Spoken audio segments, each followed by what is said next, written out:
everyone, and welcome to the Volta Foundation webinar series where battery industry experts delve into trending topics. Today, we have an incredible team joining us from Vaisala, and they're going to share insights on how to optimize battery production and yield, focusing on essential moisture sensor best practices. My name is Myra Dyer, and I'm the Director of Member Success at Volta Foundation. Thank you to everyone for joining in today. If this is your first time joining a Volta Foundation program, welcome officially to the largest network of battery professionals globally. Our webinar series is one of about 15 programs organized by Volta Foundation, which is a nonprofit organization dedicated to supporting the growth of the battery industry. We've hosted over 50 in-person and virtual events just within the last year. We produce industry-leading publications like the Annual Battery Report. And side note, the PDF is available to download if you haven't gotten your copy yet. Be sure to do so. We have a dedicated Women in Batteries program, as well as host the largest virtual battery career fair event within the industry. We have several active programs on the calendar for April, including the Battery Career Fair on April 3rd, Battery Forum on April 10th, Battery Social in Atlanta on April 15th, and Battery Social in Bristol, England on April 24th. It is a busy month. Following today's program, the Volta Foundation team will be sure to add the registration links to these programs in the chat if you'd like to join us. And everything we do is centered on helping companies and professionals like you, Courtney, Jackie, you in the audience, collaborate and advance your businesses and careers. And I believe, Courtney, you're speaking at the Battery Show South in Atlanta. Is that right? I am, so it'll be a similar topic. So if you want to review this again or talk to me in person, ask more questions, be happy to meet you. Yes, I love it. And I know Vaisala is exhibiting as well. And I've heard that the team is joining the Battery Social, Volta Foundation's Battery Social. So a lot of amazing opportunities to catch up with you all in person. All right. Okay. So we're all up to speed on today's program. In addition to these amazing events, be sure to check out Battery Street, Volta Foundation's Slack channel and largest open communication platform within the industry. View past programs on Volta Foundation's YouTube channel, subscribe to our newsletters on LinkedIn, and be sure to register for our upcoming events throughout 2025. Whew, there's lots going on. All right, now we're all up to speed on Volta Foundation, letting people come in. I love to see the number of attendees jump up. Let's chat logistics for today's webinar. For the audience, if you're just joining us, if you have any questions throughout the program, please enter them into the chat, and the presenting team will answer as many as possible following the presentation during the Q&A. And we have Jackie here that's going to be behind the scenes helping to answer questions as well and flagging what to answer live. So it's awesome. Thanks, Jackie. And also the Vaisala team has added additional resources. So if you check out the bottom panel, there should be an area that says resources. There's some links if you'd like to learn more, some documents. So be sure to check those out. And if you have any questions related to the platform, audio, whatever it might be, I'll be in the background along with Volta Foundation staff, and we're here to help. Okay, let's meet officially today's speakers. Courtney Erickson is a sales manager and measurement expert in Vaisala's Boston office. She supports customers throughout North America with a primary focus on business development within the semiconductor and battery industries. She's been with Vaisala for over 10 years now, and she's earned a bachelor's degree in biomedical engineering. And while at Vaisala, she earned her master's degree in management. That's amazing. Thanks, Courtney, for being here. Glad to be here. Yeah. And Jackie Whitney is an applications sales engineer based in Vaisala's Boston office as well, where she collaborates with Courtney to support customers in the battery manufacturing space. She holds a bachelor's degree in mechanical engineering with a minor in mathematics and a concentration in manufacturing and industrial design. I love it. With over 7 years of industry experience, including 3 years at Vaisala, Jackie specializes in helping clients across various industries identify the best solutions for their applications. All right, I love it. And I see some hands raised already. So if you have questions, just a reminder, add them to the chat. Jackie and I are here in the background, and we'll get you what you need. All right, off to you, Courtney. I'm going to turn my camera off. Great, thank you for that introduction. And as I said, Jackie and I are really excited to be here and have a partnership now with Volta. It's been great so far, and I look forward to meeting more of you in person at future events. So before we started, I'm not sure if you're familiar with Vaisala, but I wanted to give everyone a little bit of background on the company. We're a fairly global company. We started in the 1930s, just outside of Helsinki, Finland. And since then, we've grown to have customers in over 150 countries. We started from one product, really measuring weather conditions outside, and grown to about 300 product families. Today, I'm going to talk about a really small subset of our products, so not the whole portfolio. And as we've continued to grow, Vaisala really thinks of itself as a technology company. You can see about a third of our workforce is involved in R&D. We have scientists for our sensor technology, continuing to research and make sure that we're at the forefront of what's coming next in the measurement technology field. We like to partner with universities, some technical universities in Finland, to make sure that our interns, recent grads, and our pool of new employees are really there with a great background in technology.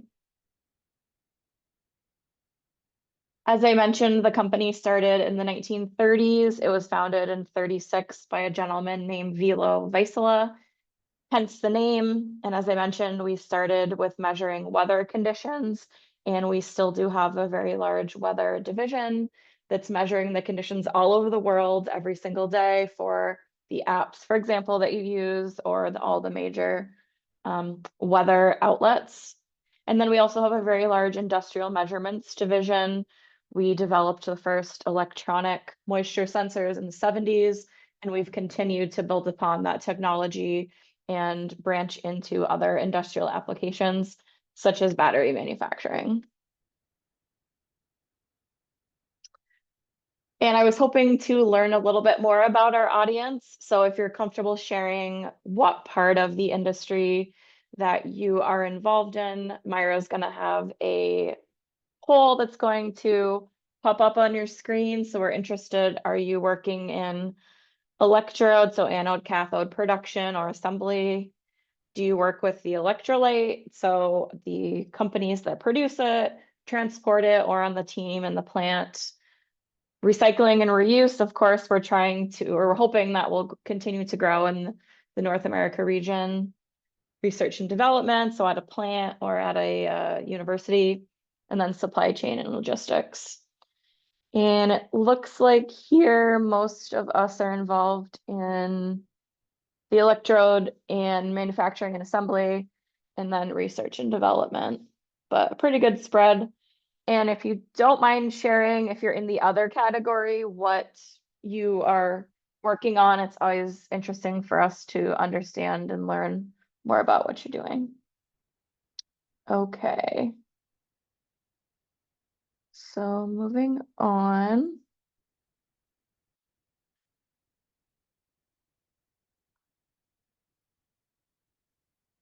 These are the four main topics that I'm going to talk about today. Hopefully this matches the description and you're here for the right topic. So the basics of moisture measurement, why it's important to understand the type of products that you have, especially in dry spaces and battery production. Oops. Installation best practices, cleaning and maintenance of your sensors, and then what's important for calibration in battery facilities specifically.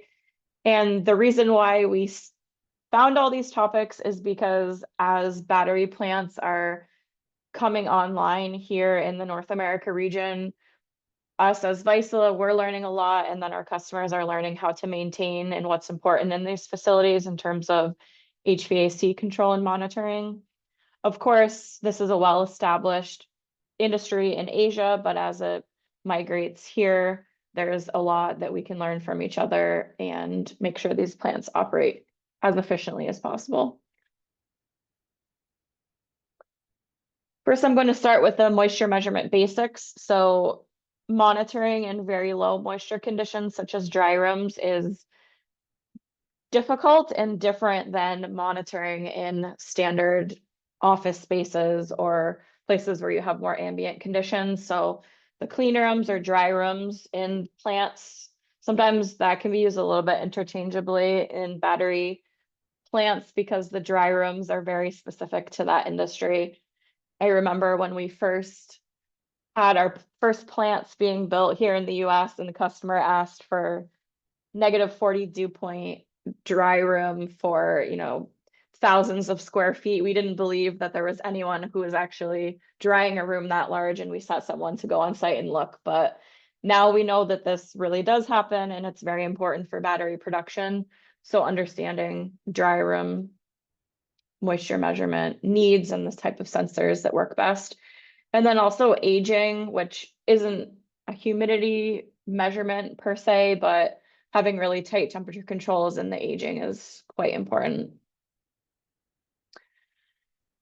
The control of the HVAC system can be very critical, especially in spaces like dry rooms where you're using a huge amount of energy to keep those rooms extremely dry. And as I said, this is kind of new in this region. We don't really have any other industries that need huge rooms to have less than 1% relative humidity. Making sure that you have the right type of sensor to control those spaces is really important. Most of us walk by these HVAC sensors every day, whether we're at an airport, at our office, or at a production facility. We don't think much of them, but they are what is controlling everything that's happening in the space. If they're not working properly, your plant could be shut down, and that is costing you money. So making sure that you have the best quality and the right type of sensor is really important. And wasting energy means that your facility is losing money, but you're also pulling more resources from the grid. So you're putting more of a strain on our electrical infrastructure as well. I like to include this slide here. It's more about cathode production. So sensors that would be put inside of the machines or the ovens, you could call them, that are producing the cathode material. By some estimates, that takes up to 45% of the total energy usage in a plant if it's being done all together in the battery plant, which is huge. It seems like a very small, just one part of the process, but it's hugely energy intensive. And the conditions inside of that machine can have very high temperatures and can have very aggressive chemicals, especially if you're doing wet coating. So you have the NMP that's being absorbed into some of the measurement sensors potentially. So if you don't have a product that can stand up to those two, you could have additional production downtime, which of course is not ideal. So whether you're measuring in the ovens or if there's any kind of leakage out of the machine into the surrounding air, you need to just be aware that those chemicals, can have an impact. This slide is showing, in addition to the drying and solvent recovery that's involved in the coating, additionally, the dry rooms add about another 30% of energy usage to the plant. So here you can see almost 80% of the total energy usage is directly related to humidifying or drying the spaces, meaning that your humidity and temperature sensors are really impacting everything that's happening in your space. So making sure that you have the right sensor is extremely important, could be one of the most important things that you install or make a decision on for your plants. Here is a graphic that we have to show a really simplified version of where these humidity or temperature or dew point measurements are generally taken throughout the facility. So if we start in electrode production, as I mentioned, Cathode production is hugely energy intensive, and there's generally sensors inside the machines. There are as well for anode production, of course, but the requirements or the energy needed for those is generally a little bit less. So in that production of the electrodes, there's also sensors in the surrounding room. So depending on how dry you need to keep the room, you would need to place sensors around it as well. Moving on to the assembly. So once the electrodes are completed, they're cut up and put in to the little cylinders or the packs or whatever size that you have, and then filled with the electrolyte. So this is in general for lithium ion batteries. I know there's other technology out there that's coming through the startup process, but for fully functional large plants right now, the electrolyte filling can be done in the driest room in the plant generally. There's really strict requirements, so you may have to keep the room at, a -40 dew point or less than 0.5% relative humidity at all times. So that's very critical to have the right monitoring sensors in there as well. And then moving on to towards the end of the process, when everything is sealed up, the cells themselves, or if they're put together in a pack, that would need to sit in an aging room for a period of time. Each manufacturer seems to have their own recipe for how long they're aging it, but the temperature requirements are very strict and need to be controlled. And depending on how large the room is for aging, if it's very tall, you may have large temperature gradients between the floor and the ceiling. So you need to really make sure that you understand how those temperature gradients impact the quality of the sensors. So that's a simplified version of the journey of the battery.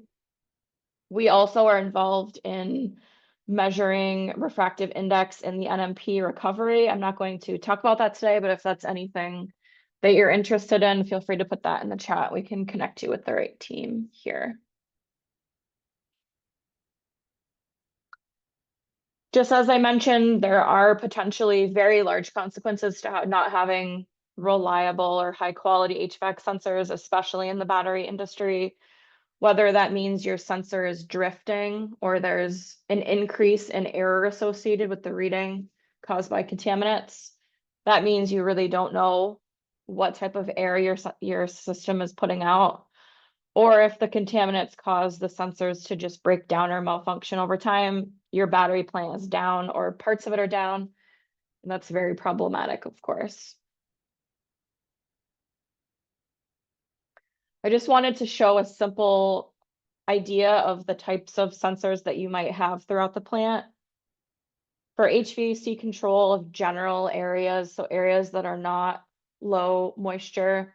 So if you think about offices, conference rooms, storage of raw materials, or storage of completed battery packs, those may be done at 30 to 50% relative humidity. So you can use a standard wall or room mounted sensor. So something that looks like the one all the way on the left.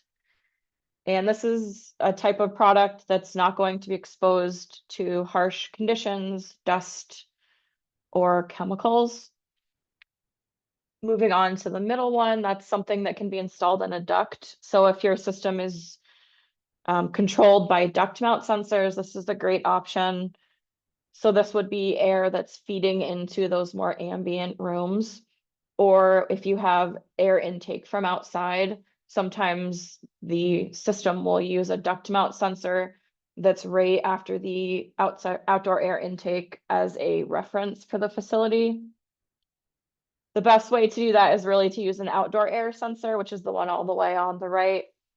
And that will have a specialized shield. You never want to install a probe outside on its own. You want to make sure that it has a really high quality shield to protect that sensor from wind, rain, ice, snow, and fluctuations in sun radiation, things like that. Now, when we move on to talking about the really dry spaces in the plant, we recommend that our customers look at the parameter of dew point as opposed to relative humidity and temperature. A couple of reasons for that. Dew point is a great parameter for drying, not just in battery, but for drying in any application where the end point, the moisture level is going to be very low. Dew point is unaffected by temperature changes, whereas relative humidity is directly proportional to the temperature in the space. Also, dew point allows you to see very, very small changes in humidity, especially in the very low humidity conditions. It's very sensitive and it will allow you to react much quicker to changes that are happening. One thing to keep in mind if you are in a fully enclosed space, pressure changes do impact dew point readings. So that's great to keep in mind for if you're measuring in compressed air or clean, dry air sources for the plant. These would be some examples of instruments that you use for dry room monitoring. Starting on the left, we have a transmitter with a display, which is nice. The operators or facilities team or technicians can see what the conditions are. And then there's a remote probe as well that's placed also near the transmitter in the facility. And this is something you may have around the outside and then around the inside if you have any large poles that you can mount it on. The center are instruments that can be used in a duct or a glove box, somewhere where you would need to thread directly into the process. And having that leak tight threaded connection is very important, especially when you're taking measurements in really dry conditions. If this is going into a duct that's supplying the dry room, it's probably seeing the driest air in the whole plant because your duct air is generally drier than your room air. And any leak that you have or gap in your installation is going to cause more humid air to flow into that duct and give you errors in your reading. So very important that you have a threaded or leak tight connection. And finally, a portable meter. These are really great tools to have for various teams throughout the facility. So your facilities or maintenance team, your control team as well may want to have one of these. If you have problem areas, you could bring the portable meter to do some spot checking. You could leave it for a couple hours or a couple days to record data and then download it later on to try to resolve any of those issues that you have. In these instruments, there are different types of technologies. So I wanted to give a really short, very high level overview of the different types of moisture measurement sensors. There are others, but these are more common ones.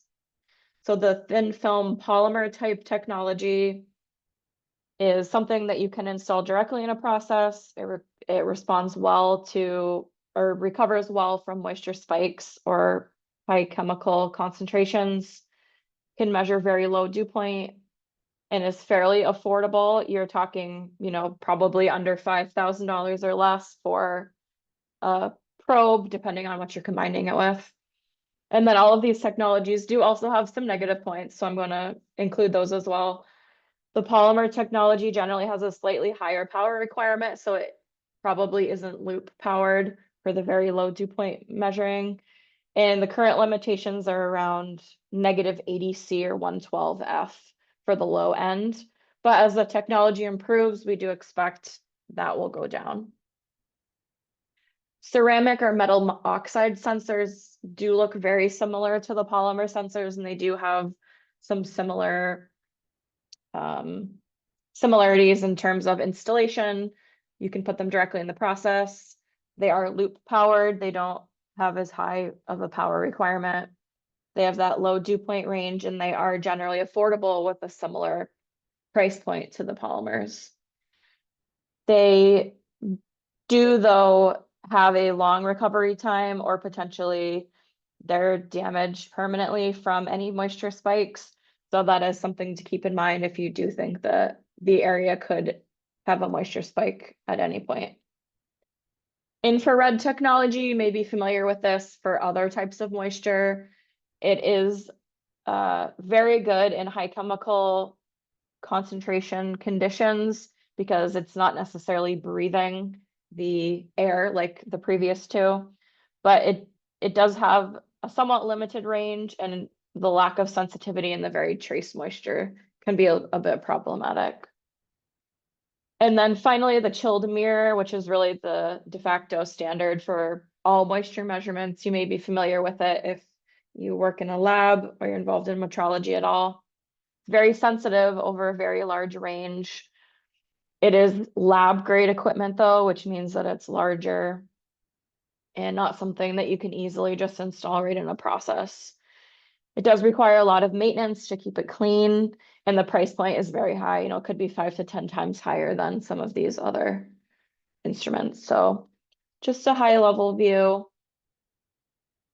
Here I wanted to show you the thin film polymer type technology, which is what Vaisala has. That's what I'm going to be talking about here. This is an expanded view. If we remove the filter, which is protecting the sensors, the dark item here is the sensor to measure moisture, and then we have a temperature sensor as well. And here is an even more close-up view of the sensor. You can see in this expanded view, there is a polymer which is sandwiched between two electrodes.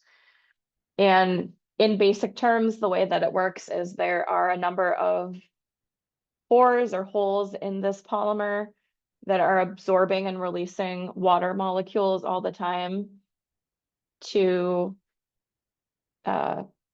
reach equilibrium with the air. And once that's done, these electrodes can detect that change, and there's a capacitance change that does happen. And the sensor will turn that into a usable signal for our customers to tell you what the humidity levels are. So there's a lot of other math and algorithms that have been added to that, but that's more or less how it works there. This type of technology is generally tolerant to high temperatures, depending on the type of sensor that you select. It does have purging features, which means that if chemicals embed themselves into those pores that were designed for water, you can evaporate them out, meaning they're much more resistant to contamination. And then we do have some auto calibration features, which happen in the background for the very low moisture conditions. And here is an example here of how the auto calibration works. As I said, this is something that's happening in the background for the very low moisture sensors. So periodically, the sensor will freeze the last reading that it took and then heat up the sensors very quickly and allow it to cool down. And as that's cooling is happening, the sensor is trying to detect if there's been any additional error associated with the reading since the last time it did this check. And if there is, it will assign an offset or a gain to the reading to make sure that it brings it back into spec and it's reading exactly where it should be. The sensor cools again, and then it starts reading the corrected value, and you're reading again. So this is something that's happening in the background. It's not a replacement for, yearly calibration, but it is something that keeps the sensor very accurate. This graph here really shows you why it's important to have the right type of sensor in the dry rooms. And I like to highlight that because I think this is a little bit eye-opening. At the bottom, we see this dark red or dark orange bar, and that's for a sensor that's designed to be used in really dry conditions, and it has that auto calibration feature that I just showed you. And you can see that the full range, -10 to -60 C dew point, the instrument has ±2 degrees C accuracy, and that's stable throughout. When we move up to the next lighter section, this is using a ±1% relative humidity sensor, which is probably a really great sensor and perfect to use in other more ambient conditions. But as you can see, once we hit about a -20 C dew point, the additional error associated with the reading or the uncertainty jumps pretty dramatically. For example, if you're in one of those electrolyte filling rooms that's supposed to be at -40 C, and you're using a 1% humidity instrument, you may be 7 degrees off or more. And then if you go all the way over to -60, and maybe you're supposed to be measuring -60 in your duct that's supplying your electrolyte filling room. Really, we're at a almost 25-degree difference or additional error in the reading, which is huge. So you really have no idea what you're reading at that point.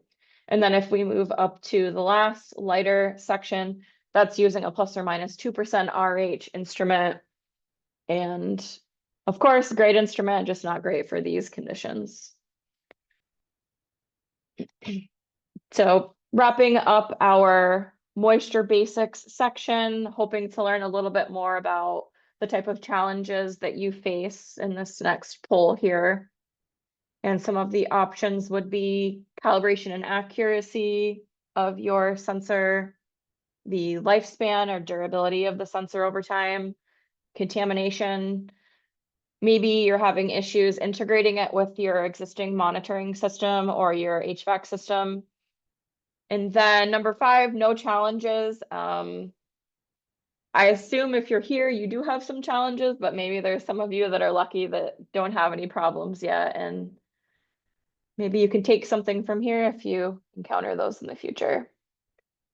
So it looks like the answers are coming in. It looks like calibration and accuracy is the biggest problem here. Actually, environmental contamination seems to be growing as well.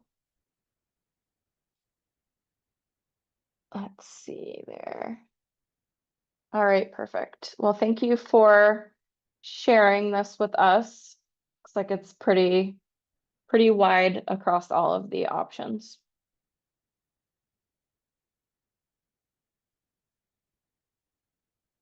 So moving on to the installation best practices section.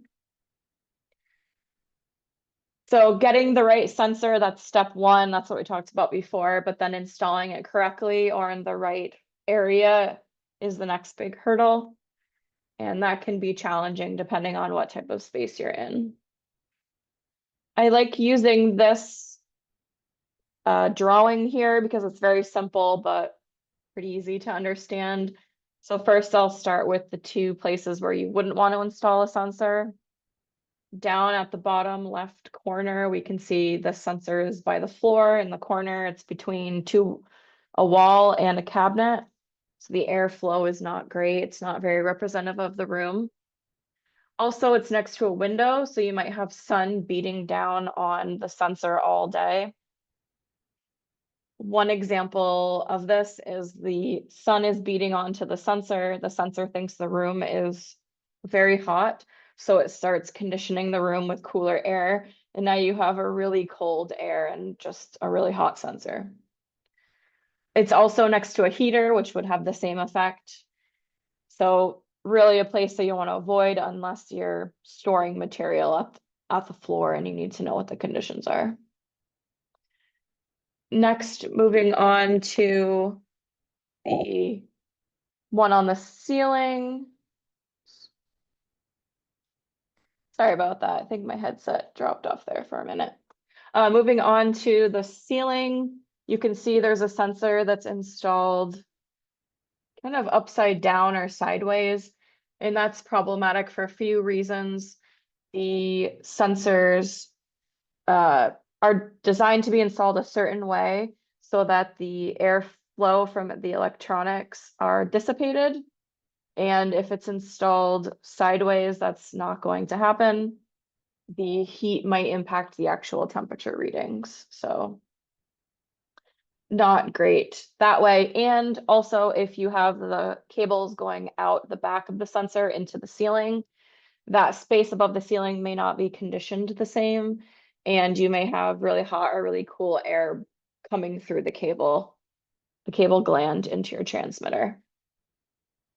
And the green one in the middle is where we want to be, of course. You want a sensor that's in the middle of the room. It's very representative. It's not next to the door or any type of airlock. And there's no heat or cooling blowing on it. Something to also keep in mind for the dry rooms is you want to avoid a place where people are going to be congregating. So the extremely dry rooms may have a spec that says only 3 people can go into that room because humans are so full of moisture that we immediately increase the moisture level right away. Just an example from a site that I went to last year, they had their moisture sensor controlling the room, and then a test bench or fume hood was put right next to the sensor. So people were working under the sensor essentially, and they were very humid and causing the sensor to alarm the room constantly, even though it was just that little area that was very humid, not a representation of the whole room. So anywhere where you have people congregating or constantly passing by in the dry room, you may want to reconsider putting a sensor there. Orientation of the sensor, if it is important to be installed a certain way, the sensor should tell you that, whether it's in the instruction manual or on the sensor itself. So look for those type of markings. As I mentioned, this is an all-in-one sensor where the sensor module is inside, meaning that the electronics will heat up, and if the air can't dissipate up, it ends up hitting the temperature sensor, which impacts humidity measurements. So making sure that's done correctly.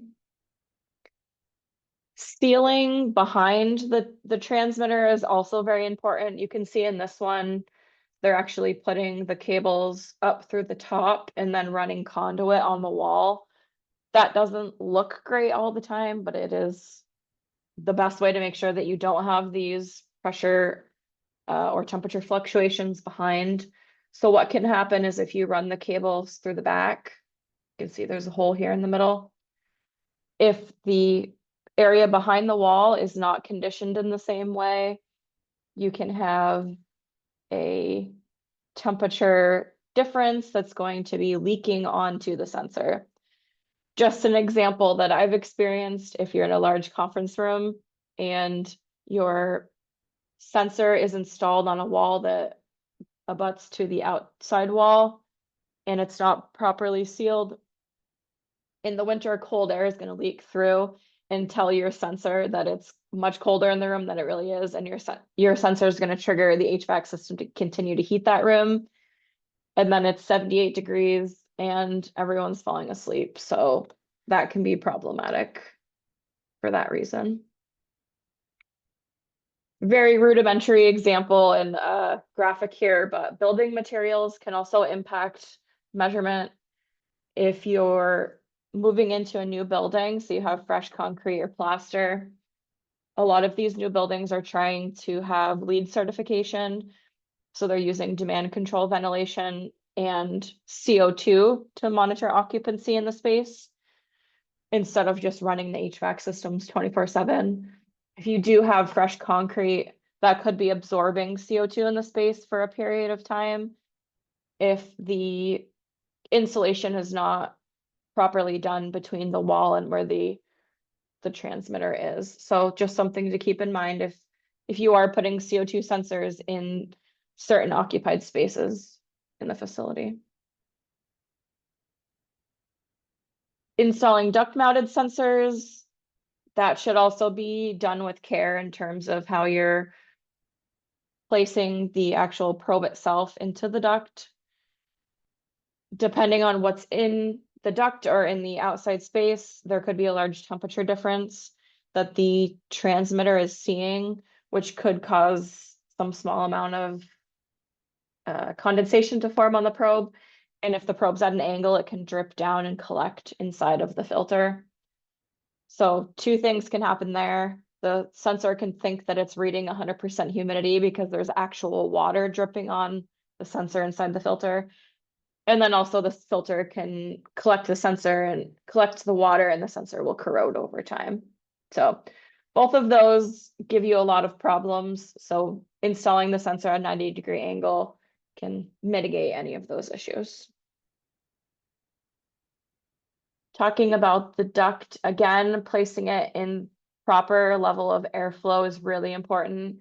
if you have it in this dead space like we see here, you're not getting an average of what's really happening in the duct. You're just having stale air, which is not great for a control system. So making sure that you have the sensor in these arrows here is really important.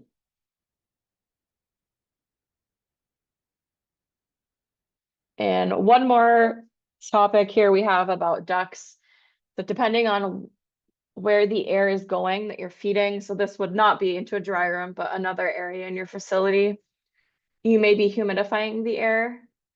And if you're doing that, then you want to make sure that you do not place the sensor by the humidifier. And another quick poll question here. So what environmental factors do you see the most impacting your moisture measurement?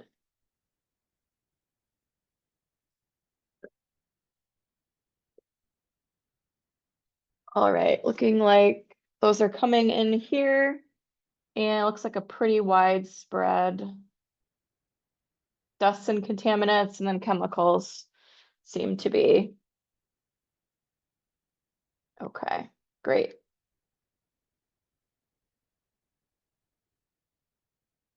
All right, I'm moving on here to cleaning and maintenance.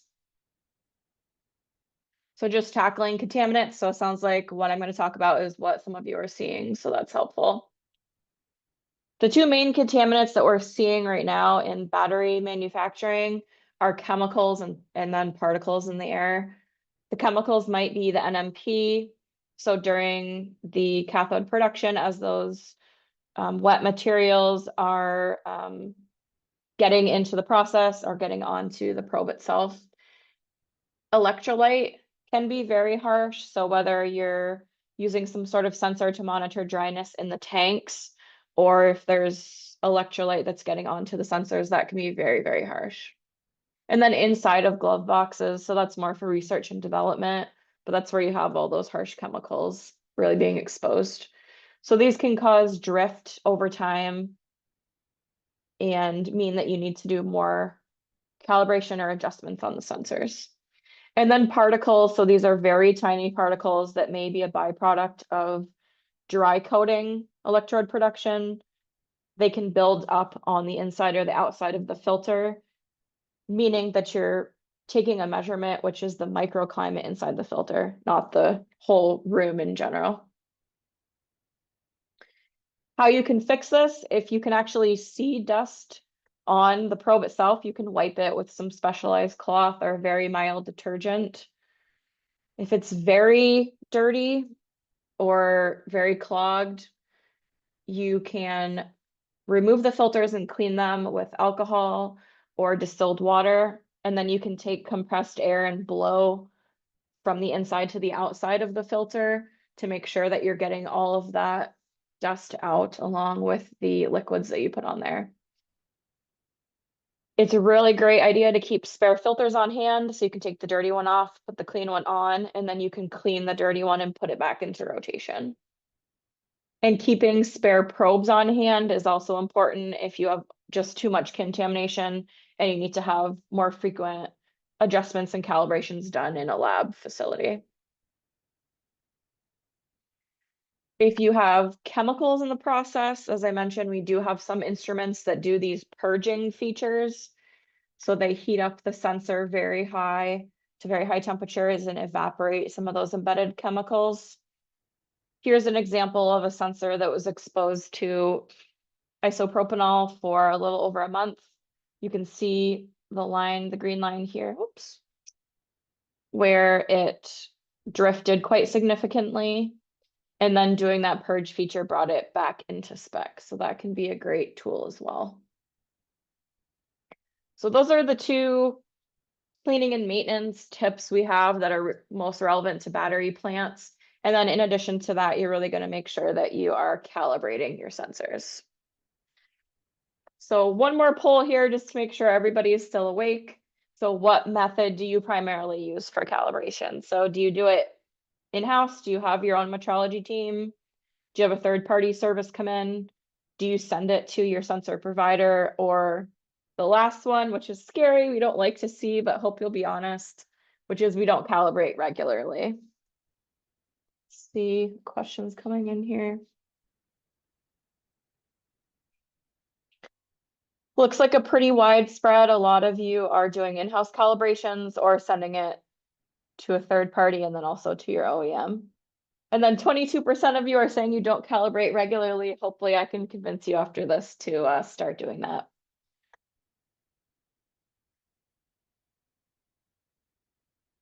Okay, so I'm going to talk about, I have one more section and then we'll move on to questions. I know there's a number of them coming in. So calibration is the last really important tool to keep your facility running properly in terms of the moisture sensors. There's a lot of terms that are clumped into calibration that people sometimes use interchangeably, so I wanted to make sure we understand that here.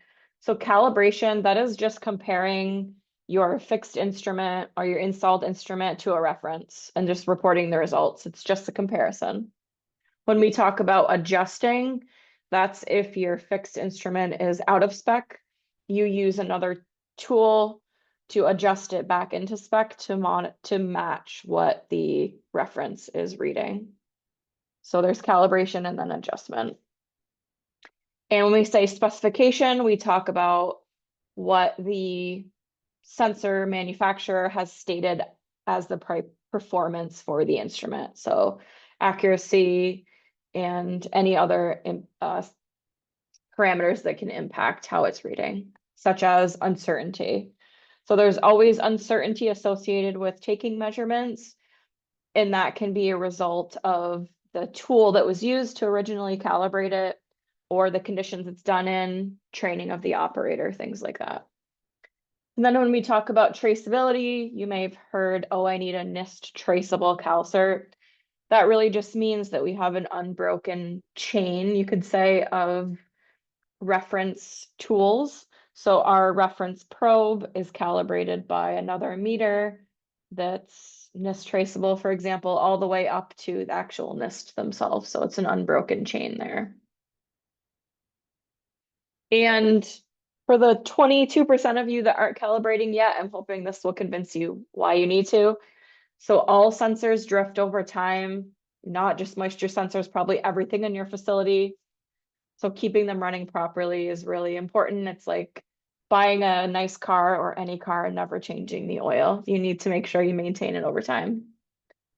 Options for calibration are just replacing sensors or probes, usually more expensive, not so sustainable, but easy. And then you can do field calibrations on site, or you can have a factory or lab calibration done.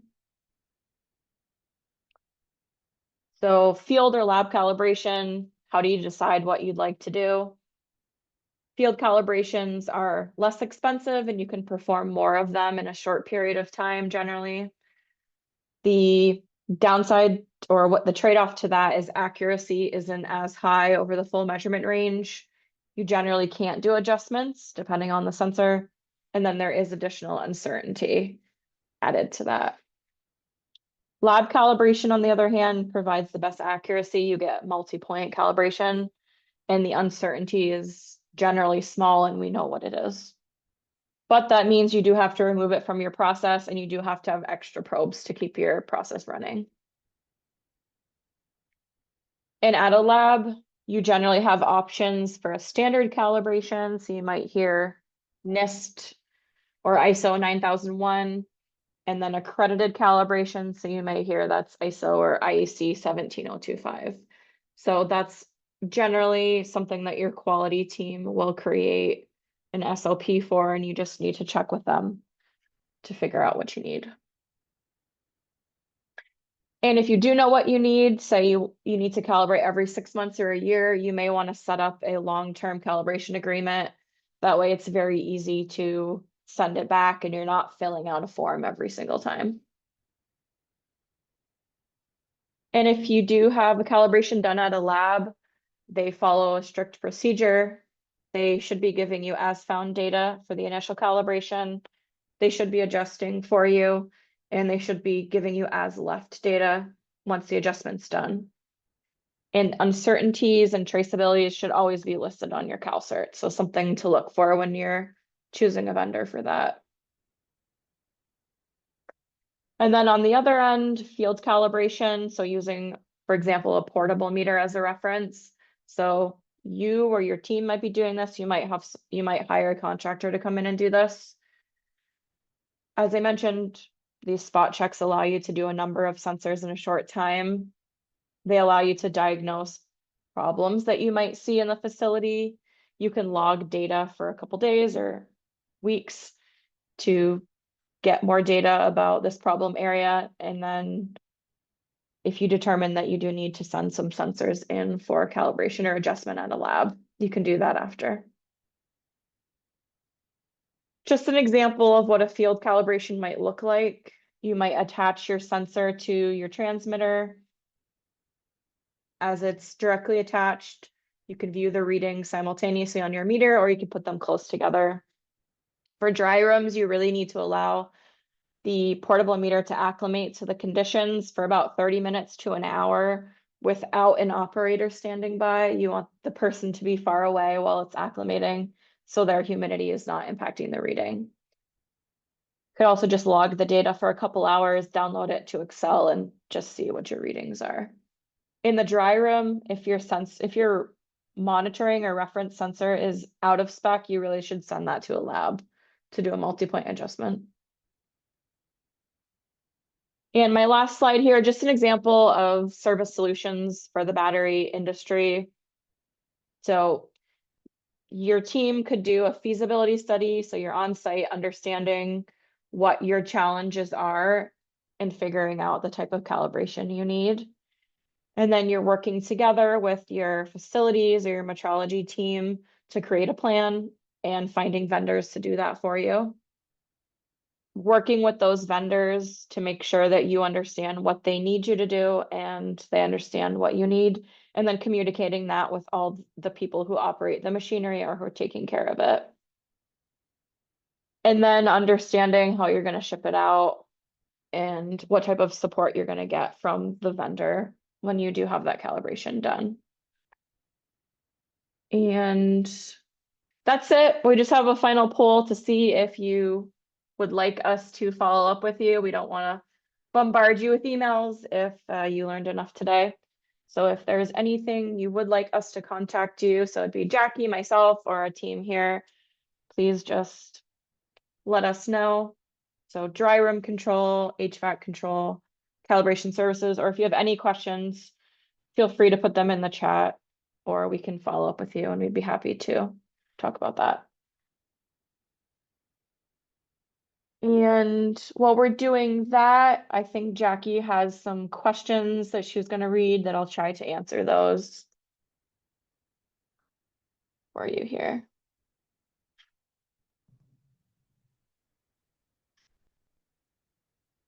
Turn my video back on. Thank you so much, Courtney. All right, I'm excited. I'm excited for the lightning round of questions. Bit of All a right. thesis defense. Are you all set, Jackie? I know we were kind of tracking what to answer live. You're good Yes, to go? I did flag a few that were really good questions. So thank you for everyone. Thank you everyone for participating, and thanks Courtney for giving another amazing presentation. So I'll start off with one of the earlier ones that we received. So the question is, do you offer sensor products suitable for installation inside critical manufacturing equipment? Yes, so we have OEM style, really compact sensors that can be installed inside of the machinery. Historically, a lot of those companies have been in Asia, so our team in Asia has been working with those, but we'd be really happy to help you out with that as well. Great, thanks. And then kind of related, do we have any inline sensors to check moisture content of coated electrodes? So we can measure the air. So if it's inside of a machine, we can measure the air surrounding the material that you're making. So in this case, electrodes. So yes, we can do that. but I'd be happy to talk more with you about your specific requirements because installation can be a little bit tricky. Perfect. And so what is the temperature range and dew point range of the current state-of-the-art sensors within this industry? Like, what are common ranges that we see? So we have sensors that are used, for example, in glove boxes, which are really, really dry generally. So those would go down to -80°C or -112°F. We do have other ones that are used for the dry room monitoring or the HVAC system supplying the dry room. Those ones generally go down to -60 or -70°C. So that's generally the range those are operating at. But of course, Vaisala is trying to always develop new products. So hopefully we'll have something that goes even lower in the near future. Perfect. So speaking of what Vaisala has developed, someone asked, have we developed any machine learning tools that can be applied to provide predictive performance drifts to recommend cleaning and maintenance scheduling? That is something that we are considering. We're really trying to use AI to enable our customers to make better decisions. So in the future, we may have something like that. Right now, of course, can't share any company secrets, but that may be something we have in the future. Perfect. And then this question just came in. Do we offer sensors for greenhouse farms and storage area requiring humidity control? We do. They would be similar to some of the sensors that I showed at the beginning, but we have CO2 sensors as well. So be happy to talk to you about that more if offline, I guess. Yeah. Perfect. And then I know you touched on this during the presentation, but do you know like what other environmental factors like temperature and pressure fluctuations affect the sensor calibration? Yeah, so generally for this industry, it's chemical contaminants are embed themselves in the sensors. So that generally tends to be the biggest source of drift in the sensors. Yeah, that's a great answer. And we're getting a few other different application questions. So this one person asked if we produce an outdoor air quality sensor. Vaisala does have one. Yes. Yes. Yeah, so we have a few that we can share with this attendee after. And then another person asked, can our sensor be integrated in a BESS cabinet for dynamic climate conditions? And does our sensor have user-friendly applications for monitoring needs? Yes, it could likely be integrated. We do have other types of sensors that are integrated into like data centers and between the racks, which I'm maybe thinking would be similar to, I know for energy storage, understanding temperature spikes can prevent safety hazards or things like that. So, that is something that we may be looking into in the future, but we'd be happy to work with you if you have that application now. Perfect. So it looks like we're running out of time, but we did thank you everyone for giving your questions. Courtney and I will tackle them following the webinar. So I know there are a few that still haven't gotten answered yet, but thank you everyone. Don't want to go over time and I'll pass it back to Myra. Thank you both so much. Yeah, and for those of you whose questions have been coming in throughout the program, if your question wasn't asked today, Jackie and I have been trying to respond, but your questions are captured. So I'll be sure to relay this to the Vaisala team and they can follow up with you after the program. Again, I hope that anyone on the call today who is going to be in Atlanta for Battery Show South has a chance to catch up with the team, ask more questions, visit with them at the Battery Social, whatever it may be, listen to Courtney's talk if you're headed to the seminar. So Yeah, wonderful having you both. Thank you so much. I loved the presentation. Carol, I see you over there in the background. Dana from Volta Foundation, thanks for joining us as well. All right, we're going to sign off. Thanks, everyone. Have a great day. See you at the next event. Thank you. Thank Bye. you.